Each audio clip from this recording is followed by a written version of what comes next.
자, 그러면 우리 제4강으로 아담과 노아 계보에 나타난 여자의 후손 두 번째 말씀을 드리겠습니다.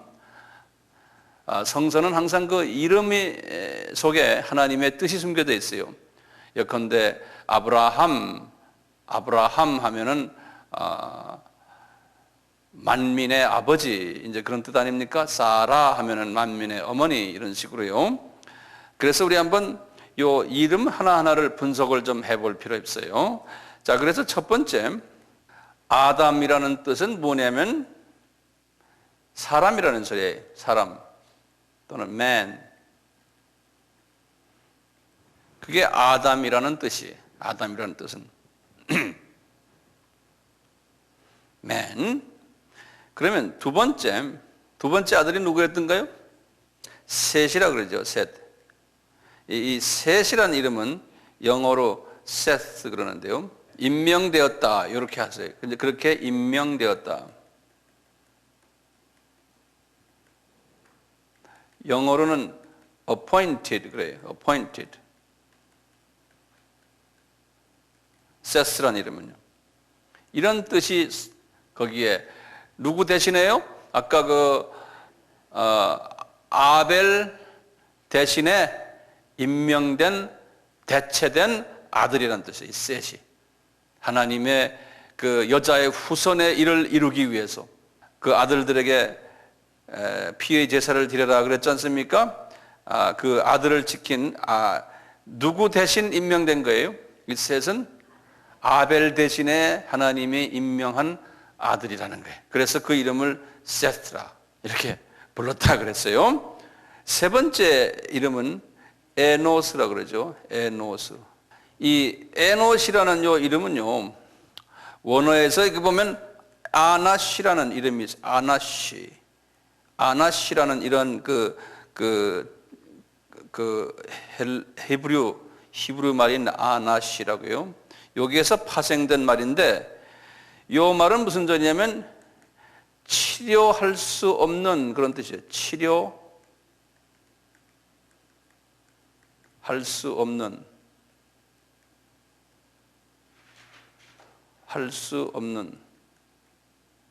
치료할 수 없는 이런 어원에서 난 말인데요. 이 말은 다른 말로 표현하면 뭐냐면 죽을 수밖에 없는 존재, 그런 뜻이에요. 죽을 수밖에 없는 존재다. 이런 뜻이 그 에노스란 말이에요. 그래서 이제 이걸 영어로 mortal이라고 그러죠. mortal. M-O-R-T-A-L. mortal. 이런 말은 숙명적인 이런 소리예요. 예? 죽을 수밖에 없는 숙명적인, 이 에노스란 말이 그런 뜻이 있어요. 치료할 수 없는, 죽을 수밖에 없는 존재. 예. 이런 뜻이 에노스란 말이에요. 그리고는 그 아들 이름이 가이난이라고 그랬어요. 게난 또는 가이난. 그래서 영어로는 C-A-I-N-A-N,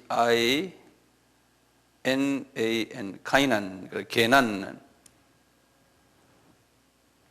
네 번째 아들이 게이난이란 말은 무슨 소리냐면 요거는 슬픔이다 그런 뜻이에요. 영어로는 슬픔을 sorrow 그러죠. 슬픔이다라는 의미예요. 슬픔이다, sorrow.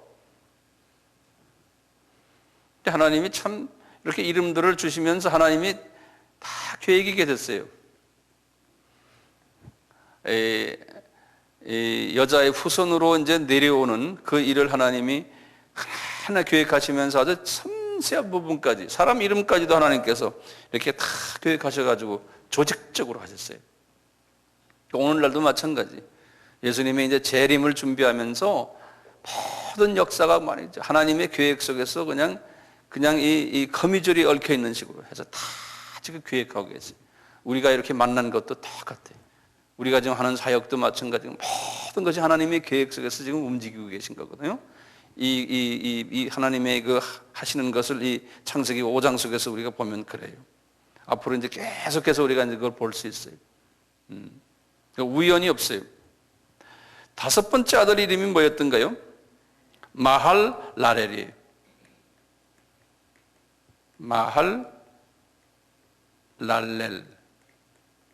마할랄렐 그래요. 이게 영어로는 MAHALA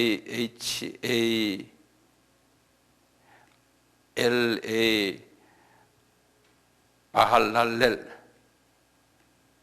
복잡해. 마할랄렐. 망할 놈, 뭐 이런 것들. 근데 이게 망할 놈이 아니에요. 이게 굉장히 좋은 말이에요. 마할랄렐이란 말이. 한국말로 망할 놈 같이 보이는데. 근데 이게 굉장히 좋은 말이에요. 이 마할랄렐은 뭐냐면요. 복된 하나님, 이런 뜻이에요. 이 뜻이. 복을 주시는 하나님. 복된 하나님. The blessed God. 복된 하나님. 이게 지금 예수님을 지금 이야기하는 거예요. 복된 하나님. 예. 마할랄렐. 복된 하나님. 마할랄렐이에요. 자, 그러려고 놓군요. 우리가 지금 여섯 번째 봅시다. 여섯 번째 아들이 누구였던가요? 야렛이죠. 야렛. 제가 이게 한국말을 제대로 쓰질 못해서 이게 판이 미끄러워서 특히 그래요. 자레드 그러는데요. 야렛 한국말로요. 이 야렛이란 말은 원어로 어디에 있냐면 야라드라는 야라드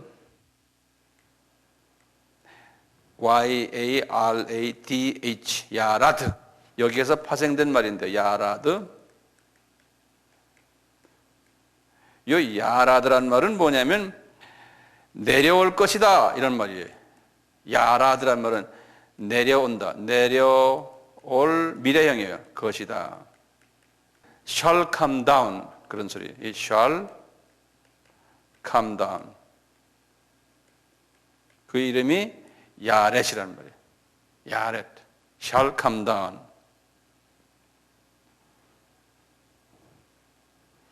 우리가 일곱 번째 아들이 누구였던가요? 에녹이죠. 에녹은 영어로 이녹 그래요. 이녹. ENOCH. 이녹 그래요. 한번 바로 에녹 이렇게 말 안 해요. 이녹 그래요. 예, 이녹. 이녹 그래요. 이녹의 뜻이 뭐였던가요? 아까 내 말했죠. 가르친다, teaching 하는 거예요. teaching이란 뜻이 있고 이녹이라는 뜻이 the meaning of Enoch is 그리고는 시작한다. 좀 영어로는 commencement 그래요.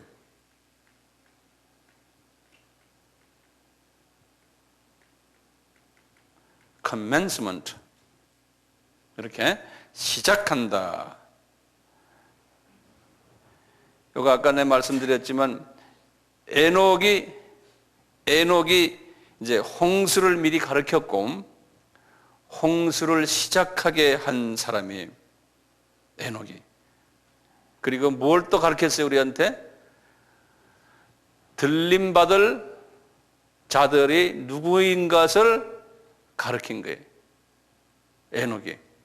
들림받는, 랩처 받는 사람들이라고 그러는데 들림받는 사람들의 모습을 가르친 분이 에녹이에요. 그래서 에녹은 들림받는 자의 예표예요. 그래서 에녹은 일곱 번째 분이 아주 중요한 분이에요. 하나님과 동행했던 그러한 사람이 에녹이에요. 그러면 그 다음에 유명한 분이 이제 무두셀라라는 게 우리 무두셀라라는 말 들었죠? 무두셀라예요. 굉장히 유명한 분이에요. 영어로는 메투 METHUSELAH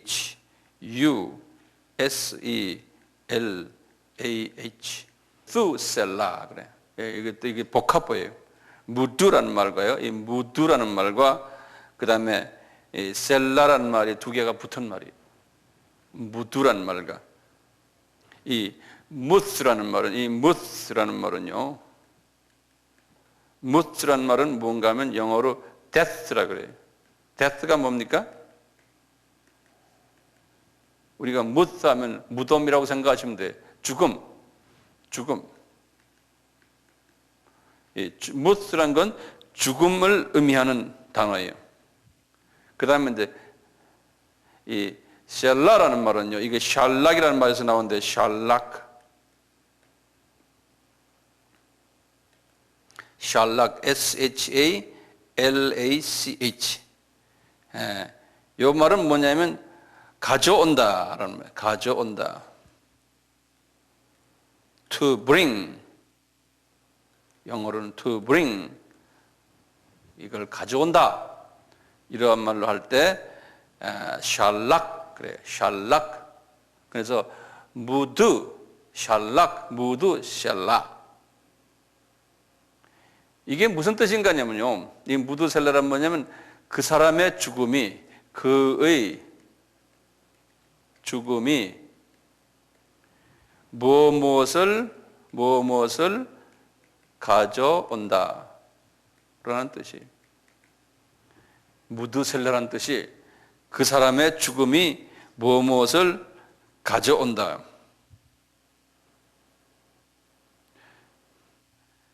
이 사람의 죽음이 뭘 가져왔어요?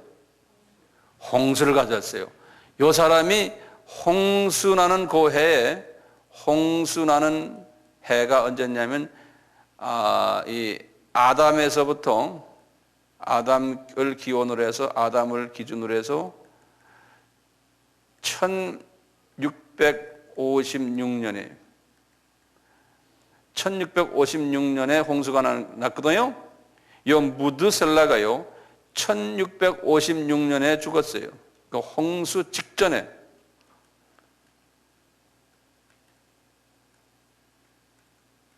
홍수 직전에 죽음.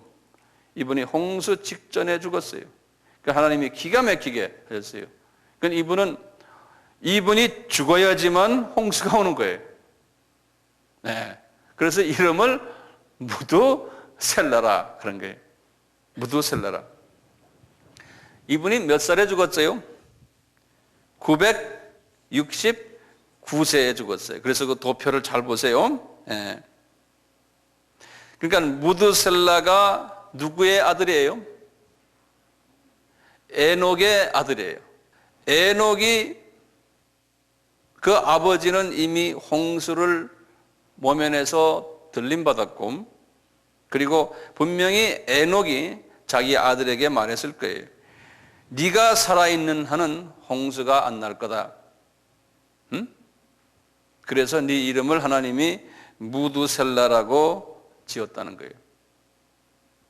그런데 또 한 가지 중요한 부분이 하나 있어요. 무드셀라와 관계돼서 이 10명 있지 않습니까? 아담서부터 노아까지 10명 중에 무드셀라가 가장 오래 살았어요. 969세까지 살았어요. 무드셀라가. 다시 말하면 무드셀라가 가장 오래 살았다는 뜻은 상당히 신학적으로 의미가 있어요. 이게 무슨 말이냐면 하나님이 무드셀라가 죽어야지만 홍수가 나요. 그래서요 무드셀라를 오랫동안 제일 오래 살게 했어요. 제일 오래 장수케. 이 말은요 하나님이 오래 참으셨다는 거예요. 하나님의 자비와 하나님의 참으심을, 오래 참으심을 오랫동안 이 참으심을 무드셀라를 통해서 우리에게 보여주세요. 무드셀라를 통해서. 그래서 베드로전서 3장 20절에 베드로전서 3장 20절에 베드로에게 하나님이 말씀하셨어요. 뭐라고 말씀하셨냐면 그들은 전에 노아의 날 방주 예비할 동안 하나님이 오래 참고 기다리실 때에 그랬어요. 무드셀라를 얘기를 했어요.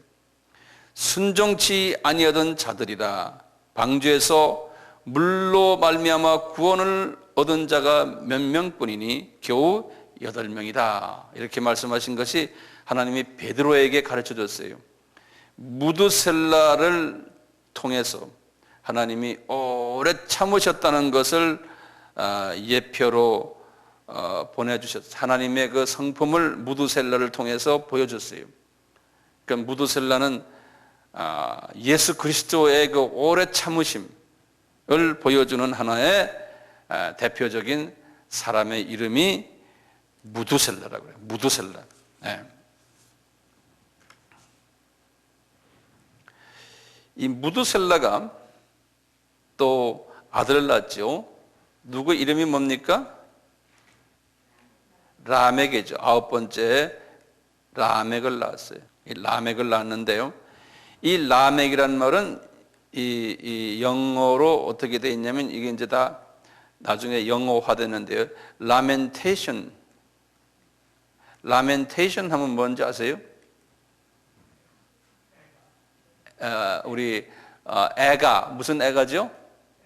예레미야 애가 할 때 예레미야 애가를 영어로 라멘테이션 그래요. 이 라멘테이션이라는 말이 뭐냐면 애가란 한국말로 하면 한탄한다. 한탄함 또는 그러니까 슬퍼함 그런 게 애가 한탄하는. 그래서 이 라멕이라는 건 한탄하는 자 이런 소리예요. 한탄하는 자. 이것이 라멕이라. 왜 한탄하겠어요? 그 전에 뭐였어요? 그 아버지 라멕의 아버지가 뭐였어요? 무드셀라 아니에요? 무드셀라가 죽은 후에 뭐가 나타났어요? 홍수가 있었잖아요. 그 홍수 때문에 한탄한다고 해서 이름이 라멕으로 이름을 한 거예요. 홍수 때문에 사람들이 이제 한탄하는 거예요. 사람들이 울고 불고 이런 일들이 일어났다는 거예요. 그런데 홍수 이후에 하나님이 라멕의 아들인 누굴 줬어요? 노아를 주셨어요. 이 노아, N-O-A-H 그러죠? 노아. 우리가 창세기 5장 29절에 보면 창세기 5장 29절에 보면 노아라는 이름의 뜻이 있어요. 한번 열어보세요. 직접 한번. 창세기 29절에 그 28절부터 한번 읽어봅시다. 다 여셨어요? 라멕은 그 소위 한탄하는 자는 182세의 아들을 낳고 그 이름을 노아라 하여 가로되 여호와께서 땅을 저주하심으로 수고로이 일하는 우리를 이 아들이 안위하리라 하였더라. 안위라는 말이에요. 안위. 그래서 노아의 뜻은 안위. 영어로는 comfort. 한국말로는 안위. 안위자. comforter. 또는 안식 이런 뜻이 rest. 쉬는 거요. 안식자. 이게 노아라는 뜻이에요. 신약에서는 누굽니까? 홀리 스피릿이죠. 성령님이시죠. 그렇죠? 성령님. 그래서 이 노아가 그러한 역할을 하는 분이다라고 해서 노아라 이렇게 하나님이 지으신 거예요. 자, 그러면 이 10명의 그 이름 속에서 그 안에 여자의 후손의 창세기 3장 15절에 하시는 일이 여기에 다 숨겨져 있어요.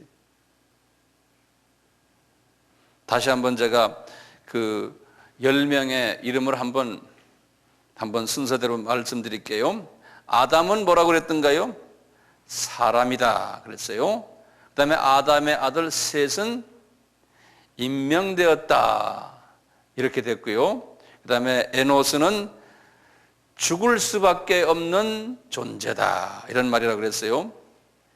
그래서 게나는 슬픔을 말하고, 마할라렐은 뭐라 했어요? 마할라렐, 한국말로는 아주 나쁜 일이지만 복된 하나님이란 뜻이에요. 복된 하나님.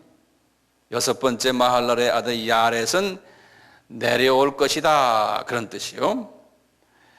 그래서 에녹은 가르친다. 무드셀라는 그의 죽음이 무엇을 가져올 것이다. 라멕은 한탄한다. 노아는 위안을 준다.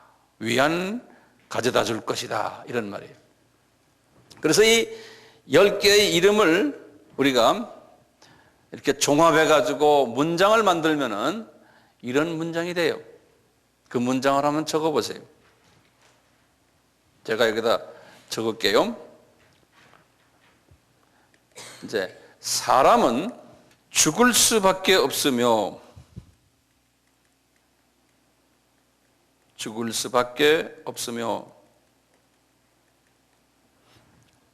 그 결과 슬픔을 가진 존재로 임명되었다.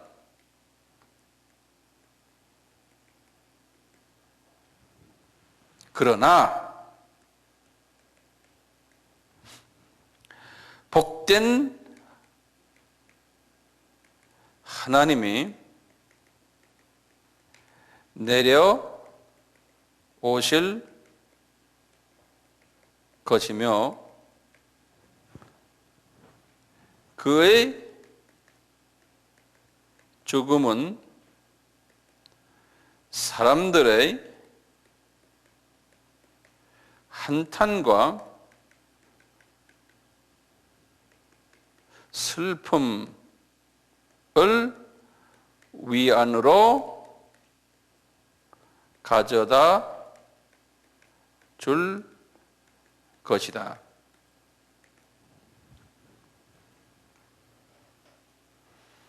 사람은 죽을 수밖에 없으며 그 결과 슬픔을 가진 존재로 그렇게 임명되었다.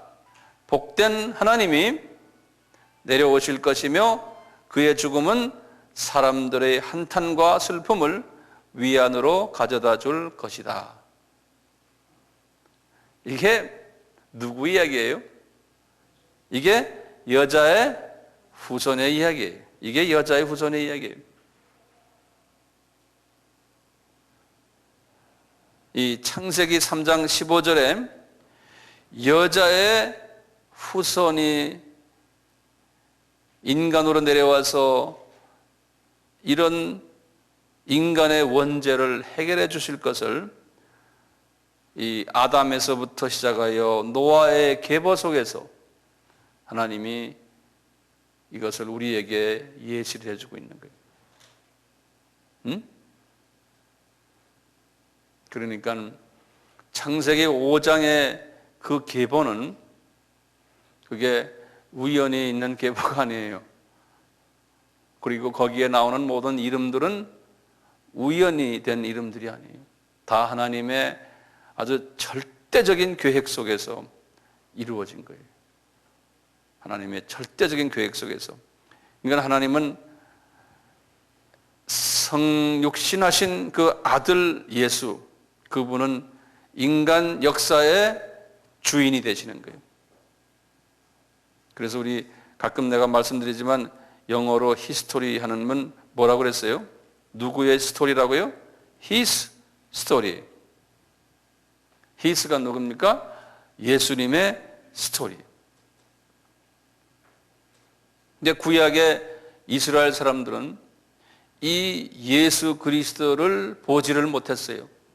모세 오경 속에 숨겨져 있는 예수 그리스도를 보지 못했어요.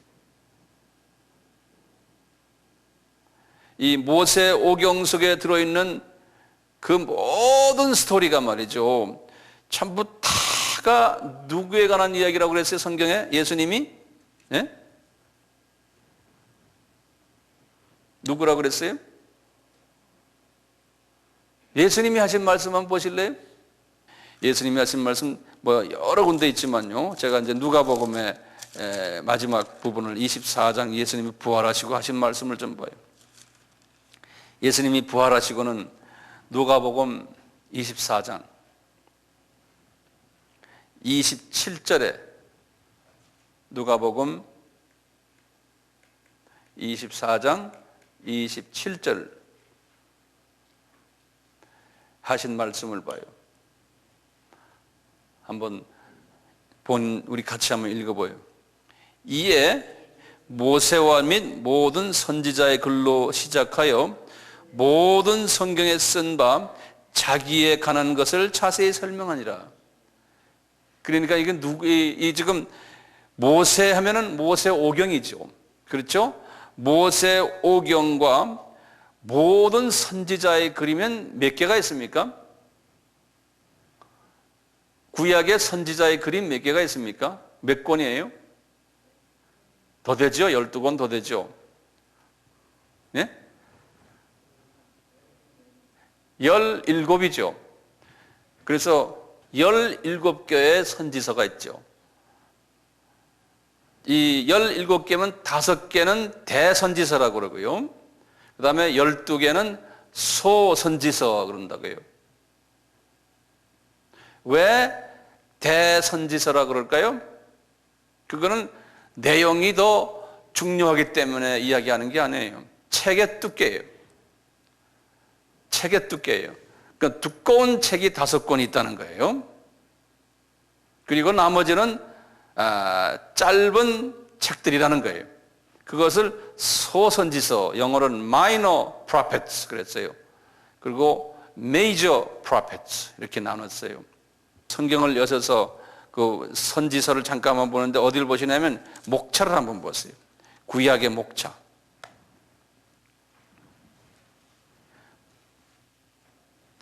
구약의 목차를 보시면요, 거기 나오는데요, 이사야서부터 시작해서요, 그 다음에 뭐가 나옵니까? 이사야서, 예레미야, 에가, 에스겔, 다니엘. 여기 몇 개입니까? 5개죠. 이사야, 예레미야, 에가, 에스겔, 다니엘. 요 5개를 대선지서라고 그래요. 이사야는 지존한 700년 정도고요. 예레미야도 약 한 600년 정도. 그냥 이제 대강 이야기하면요. 예레미야도 그거는 예레미야는 586년이거든요. 그거는 이제 바벨론 포로가 될 때에 애가를 부른 거예요. 예. 그 다음에 에스겔도 그때고, 다니엘도 그때고. 그러니까 다 이게 이때가 바벨론의 포로가 된 거기에 전후에 쓰신 그것이에요. 그 5개. 그 다음에 나머지 호세아, 요엘, 아모스, 오바댜, 요나, 미가, 나훔, 하박국, 스바냐, 학개, 스가리야, 말라기, 이 모든 나머지 12개는 소선지서라 그러는 거예요. 예수님이 이 모든 17개의 선지서들 속에 예수님이 숨겨져 있다는 거예요. 그렇죠? 여자의 후손에 관한 이야기들로 꽉 차 있다는 거예요. 예수님 말씀에. 그러니까 우리가 성경을 보실 때, 이 선지서를 읽을 때 그 안에 숨겨져 있는 예수 그리스도를 우리가 발견하고 또 예수 그리스도를 만나야 돼요. 설교도 그렇고 성서 우리 공부하는 것도 그렇고 이렇게 아바도 마찬가지. 다 예수 이야기를 해야 되는데 구체적으로 그 예수 이야기는 여자의 후손으로 오신 예수. 아까 말씀드린 대로 그분의 성육신 하시는 것, 그분의 동정녀 탄생, 그분의 죽으심, 그분의 부활하심, 그분의 부활하셔서 지상명령을 주심, 그리고 그것을 땅끝까지 전해라, 다 전한 다음에 내가 다시 오겠다, 재림이. 이것을 예수님이 우리에게 말씀하셨는 이것이 구약에 다 숨겨져 있다는 거예요. 예? 이 선지서에만 숨겨져 있는 것이 아니고, 그 다음에 아까 말한 율법, 모세 오경 속에도 이것이 다 숨겨져 있다는 거예요. 우리 예수님이 말씀하시기를, 지금 예수님이 하시는 말씀 아닙니까? 예? 그 모세 오경에 지금 우리가, 모세 오경은 뭐예요? 우리 알지만 한번 다시 적어보세요. 이 구약의 목차를 보세요. 처음에 뭐였어요? 창세기, 출애굽기, 레위기, 민수기, 신명기. 이 5 모세의 오경 속에 뭐가 있다고요? 예수에 관한 이야기만 가득 차 있다는 거예요. 그러니까요, 우리 알다시피 창세기는 1장에서부터 11장까지는 아브라함을 부르기 전에 모든 이야기들이거든요. 이 속에도 예수님으로 꽉 차 있는 거예요. 이 처음 11장이. 지금 그 중에 우리 일부인 지금 창세기 5장을 우리가 지금 족보를 보고 있는 거예요. 그 속에 누가 있어요? 예수님으로 꽉 차 있는 거예요. 그런데 이 신신학자들은요, 이 영의 눈이 어두워져 가지고요, 영의 눈이 어두워졌다는 것은 어떤 때는 자유주의적인 신학자들 중에서는 하나님의 자녀가 아닌 사람만의 말이 신학자죠.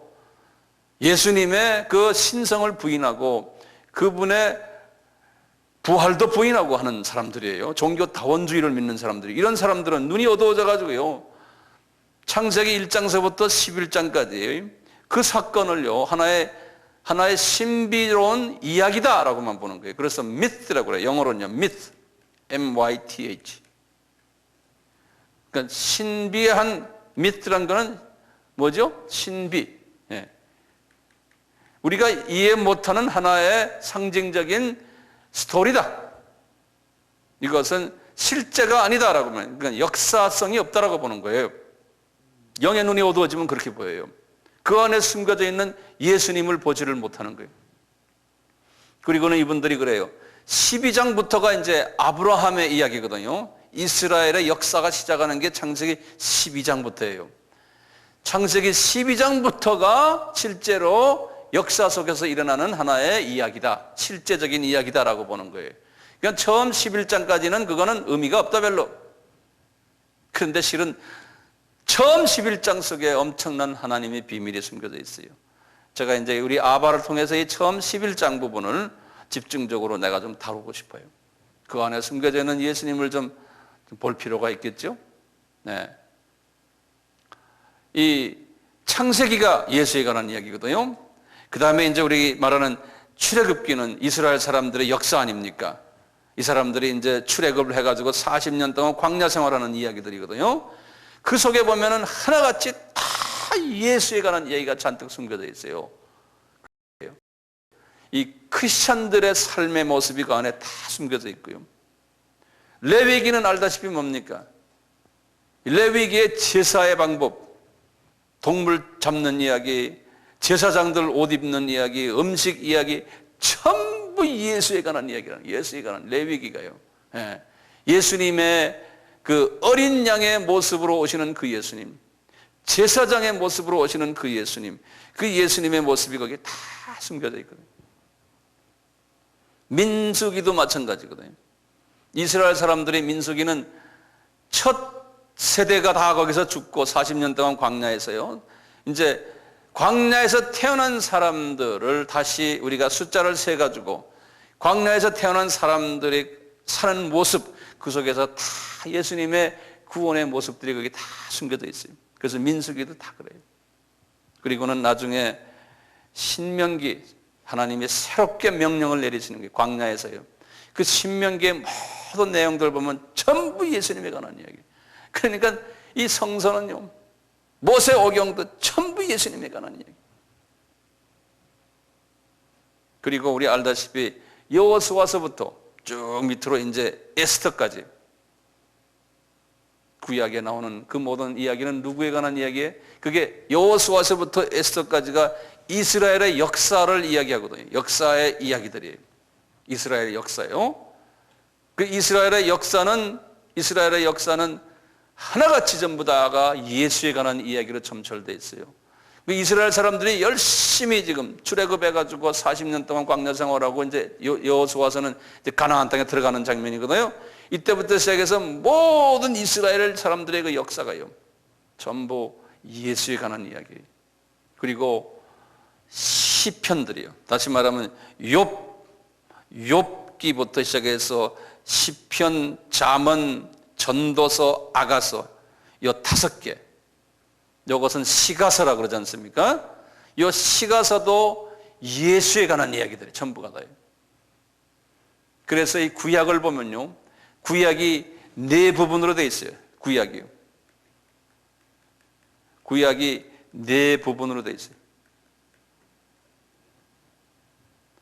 다시 말해, 처음에 오경, 모세오경, 율법.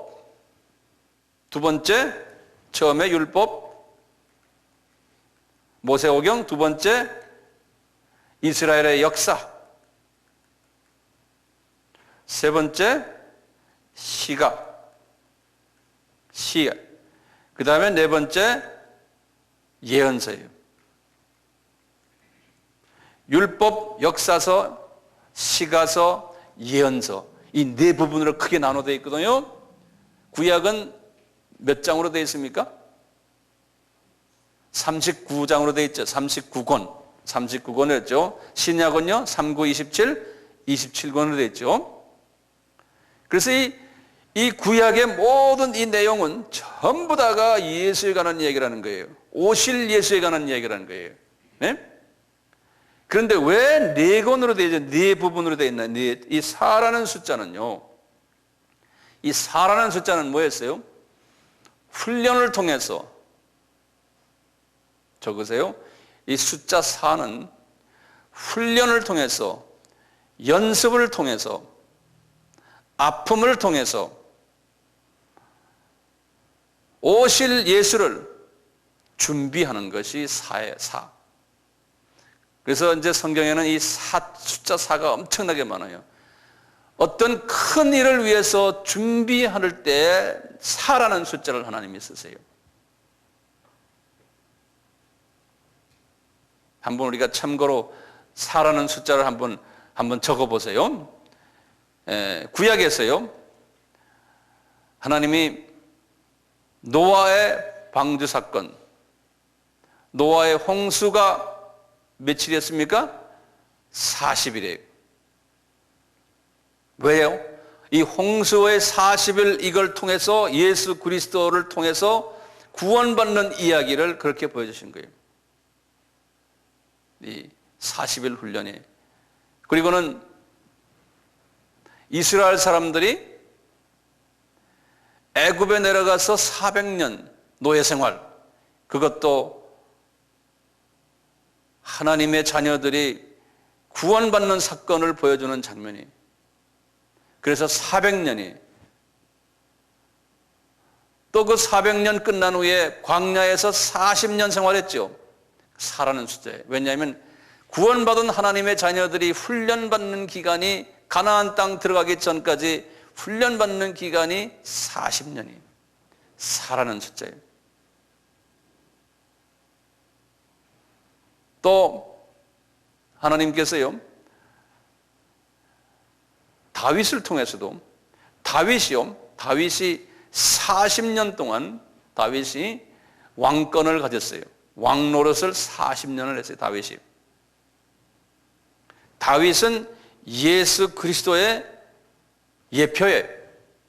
다윗은요. 그래서 40년 왕노릇 했다는 것은 앞으로 왕 중의 왕인 예수님이 왕노릇 하실 것을 예표로 보여주신 거예요. 다윗을 통해서 준비시키신 거예요. 준비로 해서 보여준 거예요. 그 다음에 소위 중간기라 그래가지고요, 말라기에서부터 예수님의 초림 전인 세례 요한까지의 기간을 400년을 잡고 있어요. 그 400년은 예언자가 없었던 기간이에요. 그 예언자가 없었던 그 400년을 중간기라 그래요. 영어로는 intertestament period라고 그래서요. 중간기인데 이 중간기는 뭐였냐면 예수님의 이제 초림을 준비하고요. 그 다음에 나중에 사도 바울이 복음을 전할 수 있도록 이방 선교를 할 수 있도록 준비한 기간이 그 400년이에요. 예언의 목소리는 없었어요. 그래서 어떻게 준비했냐면요. 처음에 하나님께서 바벨론 왕국 기억나시죠? 이제 586년 BC거든요. 이때 이제 이분들이 유대인들이 바벨론 왕국에 의해서 이제 잡혔잖아요. 바벨론 왕국 다음에 하나님이 어떤 왕국을 준비했냐면요. 다 이게 나중에 사도 바울의 복음 전하는 일에 다 하나님께서 도움을 주신 거예요. 어떤 왕국을 주셨냐면 페르시아 왕국이에요. 바사 왕국이에요. 페르시아.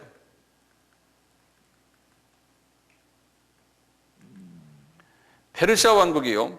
이제 바벨론 왕국을 무너뜨렸어요. 그래서 페르시아 왕국이 이제 430년부터 시작이 됐어요. 그래가지고 340년까지 약 한 40년까지 페르시아 왕국이 대강 제가 말씀드려요. 페르시아 왕국이 바벨론 왕국을 무찌르고는, 그러니까 바벨론 왕국은 586년에서 430년까지 이제 바벨론 왕국 하다가요. 그 후에 페르시아 왕국이 들어와 가지고 기억나시죠? 이 파사 왕이 성전도 재건케 하시고 여러 가지 이제 많이 도와줘서 성전은 예수 그리스도거든요. 이러다가 이제 구체적으로 페르시아 왕국이 무너지면서 그 유명한 히랍 왕국이 생겼어요. 히랍, 알렉산드리아 대제국이, 알렉산드리아 제국이거든요. 히랍 왕국이 전 유럽 지역과 중동 지역을 다 이제 지게 됐어요. 이게 330으로 적으세요. 이게 450년으로 적으시고 페르시아 왕국을 330. 그래서 이제 여기 이제 바벨론 왕국을 586년에서 450년으로 잡으시고 페르시아 왕국을 450년에서 330년을 잡으시고 그 다음에 이제 히랍 왕국이 330년에서 BC요. 166년 BC예요. 이때까지가 히랍 왕국이 있었어요. 이 히랍 왕국이 이 유럽을 점령하고요. 전 유럽은 아주 유럽의 대부분을 점령하고 중동을 점령하면서 이 사람들에게 하나님이 소위 그 철학을 하나님이 주셨어요. 그래서 유명한 철학자들이 이때 나왔어요.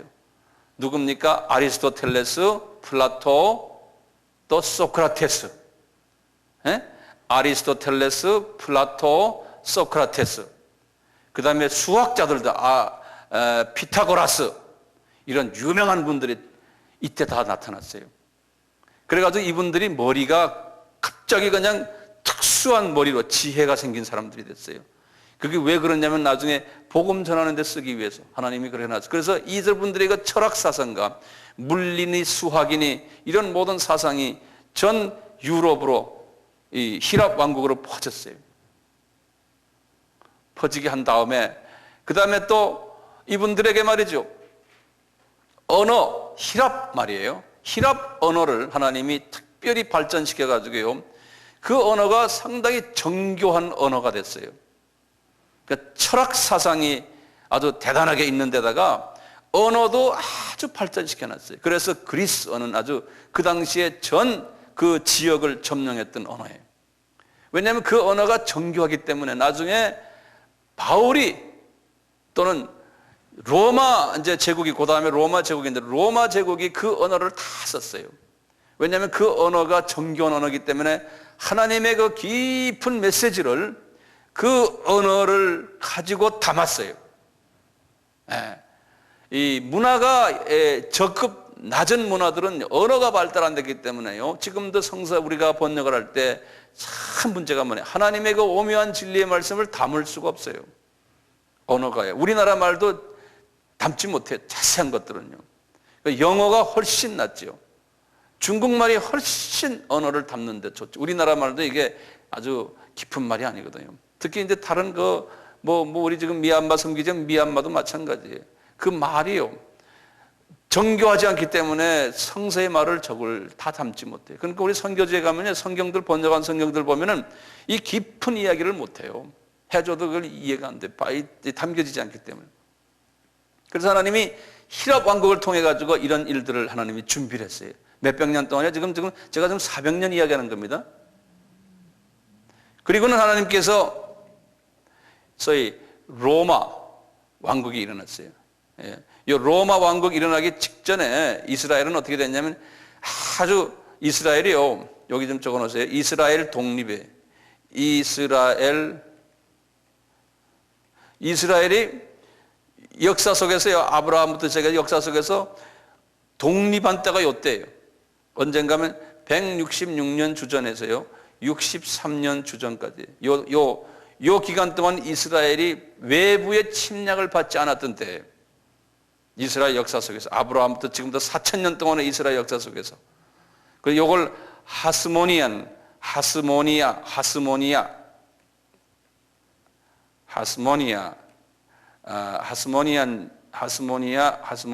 영어로 하스모니안 시대라 그러는데요. 또는 마카비라는 말 써요. 이제 유명한 장군의 우리 같은 이수신 장군 같은 분이에요. 마카비. 그래서요. 이 마카비 이때에 외적이 다 나갔을 때, 다시 말해 히랍도 다 이제 쫓겨나고, 그러다가 이제 요것이 BC 63년이에요. 주전 63년에 로마 제국이 들어오면서 이스라엘을 또 점령했어요. 그래서 로마 제국이 63년, 주전 63년에서부터 주후 AD 476년까지 약 한 500년 동안 로마 제국이 이제 거의 전 유럽에, 독일만 빼놓고요. 그리고는 북아프리카, 그다음에 중동, 이 모든 나라들을 로마 제국이 다 지배를 했거든요. 이 로마 제국이 지배하면서 이 당시에 이 사람들, 로마 사람들은 영토를 엄청나게 넓힌 거죠. 이 히랍보다도 더 많이 넓혔어요, 영토를. 그리고는 이분들이 로마 제국의 지식인들은 다 히랍 말을 사용했어요. 소위 아카데믹이라는 말이 이때 나왔거든요. 이 히랍 왕국 때. 그래서 소위 아카데믹이란 말, 이런 말들이 다 아까 그 철학자들 이야기했잖아요. 이때 다 나온 이야기들이거든요. 그래가지고 이제 로마 제국 때에는 모든 사람들이 히랍적인 사고방식을 가지고 아카데믹화하고 그랬어요. 사람들이 지적인 사람들이 되게 철학 사상이고 다 히랍 걸 받아가지고, 로마는 소위 말하는 군사 정권이에요. 그래서 이 군사적으로 힘은 셌지만 지적인 것은 전부 이 사람들이 히랍 것을 배웠어요. 그것을 적용하고. 그래서 우리 유명한 사도 바울이 어떻게 됐어요?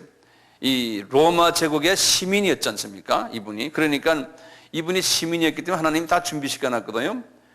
비자가 필요 없었어요. 그냥 유럽을 그냥 스페인까지 비자 없이 다닐 수 있었어요. 베드로는 그걸 못했어요. 그리고 알다시피 이 사람은 히랍의 문화를 다, 정통 문화를 전부 다 배웠어요. 히랍 철학을 다 배우고, 그 다음에 히랍 말을 잘했고요. 그래가지고 이런 그 큰 그릇 속에서 하나님이 이 사람을 사용하신 거예요.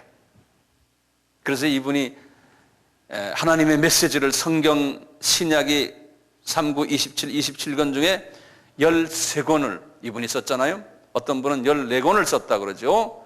이제 그 히브리서는 바나바가 썼다 하는 사람도 있어요. 어떤 분은 히브리서까지도 썼다. 그러면 14권이거든요. 이분이 성서의 중요한 모든 것을 다 썼을 때는 이렇게 미리 다 400년 동안 하나님이 준비해 놓은 것을 바울이 그대로 잡아다가 이제 유럽 복음화에 하나님이 사용하신 거예요, 바울을. 모든 거 보면 넘버 4, 숫자 4라는 것은 이 준비, 하나님이 훈련을 통해서 준비한다는 그러한 개념이 숨겨져 있어요. 신약에 들어와서 넘버 4를 떠보세요. 뭡니까? 예수님이 제자를 뽑으시기 전에 3년 공생애를 하시기 전에 뭐 하셨어요? 40일간 금식하시면서 준비를 하셨어요. 예수님께서요. 그 4라는 숫자가 그래요. 또 예수님이 부활하시고는 지상명령을 내리시기 위해서요. 지상명령이 가장 중요하거든요. 40일 동안 부활하셔서 이 땅에서 지내셨죠. 그 40일 동안 5번 지상명령을 내리셨어요. 그러니까 제일 중요한 게 이 지상명령이에요. 너희들은 나가서 모든 족속에게 나가서 내가 누군가를 전해라. 그리고 내가 다시 올 것이다라는 것을 말하는 거예요. 그 지상명령을 하신 것이 40일 동안 하시고는 그리고는 이분이 승천하셨어요. 승천하시기 전에 40일 동안을 이 소위 나가서 모든 족속에게 복음 전하라는 선교하라는 게 선교. 네. 선교하라는 그것을 주님이 40일 동안 말씀하셨어요. 그게 말씀을 한 것이 주후 30년에 우리 주님이 주 30년이거든요. 주 30년, 예수님이 주전 4년에 태어나셨거든요. 주후 30년에 이 말씀하시고 꼭 40년 후에 주후 70년에 이스라엘 나라가 완전히 없어진 거예요. 그래서 모든 것은 이 40이라는 숫자가 이렇게 중요하다는 거예요. 제가 이제 교회에 있을 때도 자세히 말씀하겠지만요. 그래서 지금 말씀 우리가 드리는 대로 이 구약에서요. 구약의 4단계, 4단계로 하나님이 오실 예수에 대해서 하나님께서 준비를 하셨다는 거예요. 그래서 이 4큰 구분으로서 구분이 된다는 거예요. 이 4라는 숫자. 이 조금만 한두 개만 더 봐요. 아까 우리가 누가복음 24장 봤죠? 누가복음 24장을 다시 한번 보세요.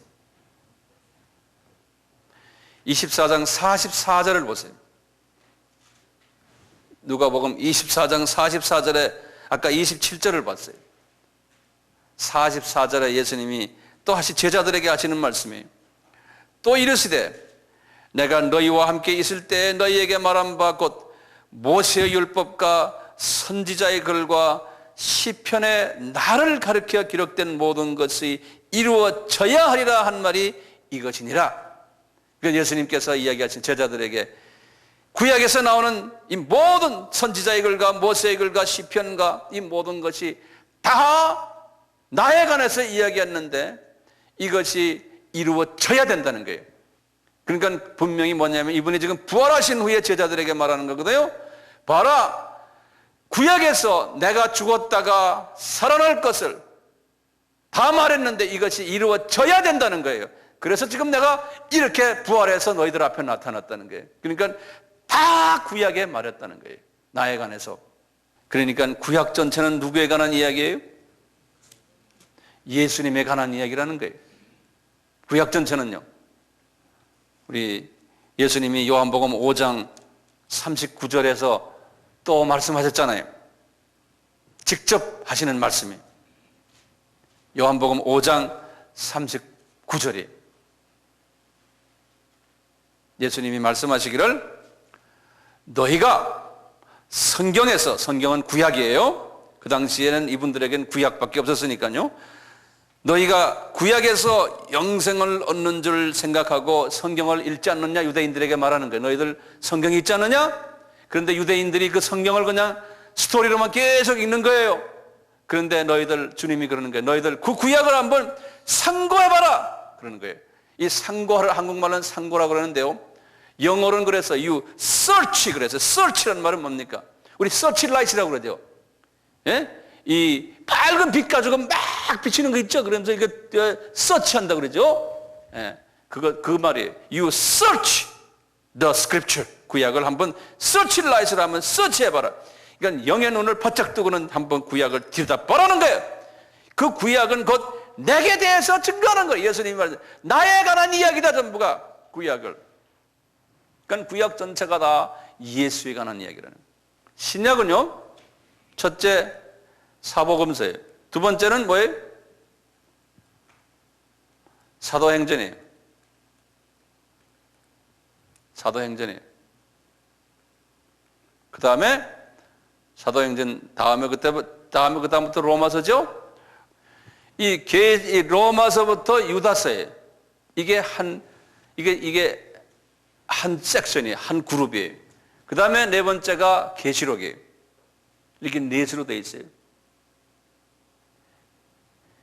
이 넷이 어떻게 되어 있냐면 간단하게 제가 말씀드릴게요. 예수님이 구약에서 여자의 후손으로 오신다라고 이야기한 구약이거든요. 그걸 이제 내가 말하는 거 지금 하나하나 적으세요. 이제 오신다.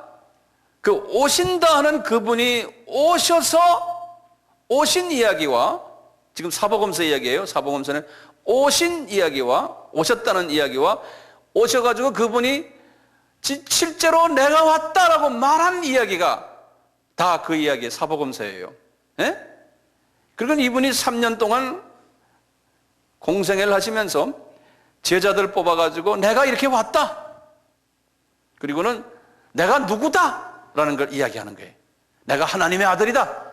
그리고 여자의 후손이다. 내가 이것을 실제로 제자들과 사람들에게 말해주는 거예요. 구약에서 말했던 그분이 나다. 창세기 3장 15절에 그분이 나다. 이래놓고 이분이 그 말씀 창세기 3장 15절 때문에 그 말씀 이루시려고 십자가에서 죽으시고 부활하시고 그러신 거예요.